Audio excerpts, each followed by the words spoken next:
এদিকে নরসিংদী খালপাড় যুব সমাজের উদ্যোগে পূর্ণমিলনী ও প্রীতি ফুটবল খেলা অনুষ্ঠিত করা হয়েছে।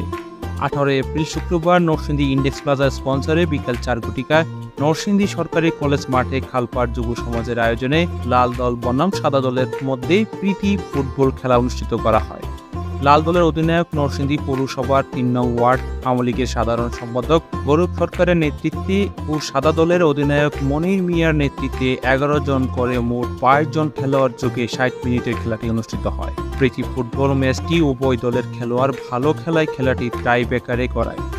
টাই ব্রেকারে সাদা দল 5 ও লাল দল 4 গোল করে 1 গোলের ব্যবধানে সাদা দলের বিজয়ী হয়। সাদা দলের খেলোয়াড় অনিম ভালো খেলায় ম্যান অব দ্য ম্যাচ হিসেবে 5000 টাকা তাকে পুরস্কৃত করা হয়। প্রীতি ফুটবল ম্যাচটি অত্যন্ত সৌন্দর্য ও শান্তিপূর্ণভাবে সমাপ্ত হয়।